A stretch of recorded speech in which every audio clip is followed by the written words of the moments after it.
కొవ్వూరు నియోజకవర్గంలో కొవ్వూరు పట్టణంలో 50 పడకల హాస్పిటల్ ఉంది అధ్యక్ష.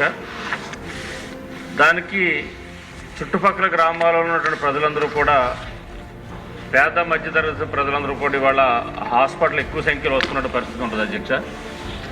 ఈ మధ్యకాలంలో జరిగినటువంటి ట్రాన్స్ఫర్స్లో 5 సంవత్సరాలు పూర్తయినటువంటి నేపథ్యంలో అక్కడ ఉన్నటువంటి డాక్టర్స్ని చాలామంది ఇతర ప్రాంతాలకి ట్రాన్స్ఫర్ చేయడం జరిగింది అధ్యక్ష. కానీ ఆ ప్లేసుల్లో కొత్త వారిని అక్కడికి డాక్టర్స్ని ఎవరిని కూడా నియమించలేదు అధ్యక్ష. అదేవిధంగా అక్కడ స్టాఫ్ నర్సెస్ కానీ, అదేవిధంగా ల్యాబ్ టెక్నీషియన్స్ కానీ ఎవరైతే ఉన్నారో సంబంధిత స్టాఫ్ అంతా కూడా హాస్పిటల్ లేక ఇబ్బంది ఉంది అధ్యక్ష. ఇవాళ కొవ్వూరు పట్టణంలో ఉన్నటువంటి 50 పడకల హాస్పిటలే కాకుండా కొవ్వూరు రూరల్లో ఉన్నటువంటి హాస్పిటల్ పిహెచ్సీలు కానీ, తాళపూడి మండలంలో ఉన్నటువంటి పిహెచ్సీలు కానీ, చాగల్ మండలంలో ఉన్న పిహెచ్సీలు అన్ని చోట్ల కూడా ఈ యొక్క సిబ్బంది కొరత వల్ల సకాలంలో వైద్యం అందించడానికి ప్రజలందరూ కూడా చాలా ఇబ్బంది పడుతున్న పరిస్థితి ఉంది అధ్యక్ష.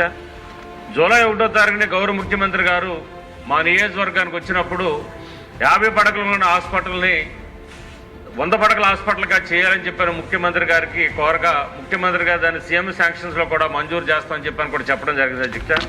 కాబట్టి త్వరితగతిన సంబంధిత అధికారులు, అదేవిధంగా మంత్రివర్యులు ఆ 50 పడకల హాస్పిటల్ని 100 పడకల హాస్పిటల్ కనుక వెంటనే నిర్మాణం చేసినట్టయితే కనుక చుట్టుపక్కల ఉన్నటువంటి 3-4 నియోజకవర్గాలకు కూడా ఇది రెవెన్యూ హెడ్ క్వార్టర్ కూడా అవడంతో, డివిజన్ హెడ్ క్వార్టర్ అవడంతో చుట్టుపక్కల ఉన్న ప్రజలందరూ కూడా ఎంతో ఉపయోగం.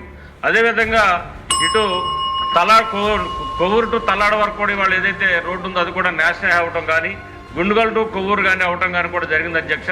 దాంతో యాక్సిడెంట్లు కూడా ఎక్కువ జరుగుతున్న పరిస్థితితోటి వాళ్ళ ఎక్కువ మంది అక్కడ పేషెంట్స్ ఎక్కువ వచ్చే పరిస్థితి ఉంది. కాబట్టి ముఖ్యమంత్రి గారు ఇచ్చినటువంటి ఎష్యూరెన్స్లో త్వరితగతిగా 50 పడకల హాస్పిటల్ 100 పడకలుగా చేయాలని చెప్పని, మిగతా రూరల్లో ఉన్నటువంటి పిహెచ్సీ ఉన్నటువంటి వైద్యకర్తలను కూడా వెంటనే వారిని మంజూరు చేసి ఆ పోస్టులు మంజూరు చేసి ఇవ్వాలని చెప్పని మీ ద్వారాగా సంబంధిత మంత్రివర్యుల్ని కోరుతున్నాను అధ్యక్ష.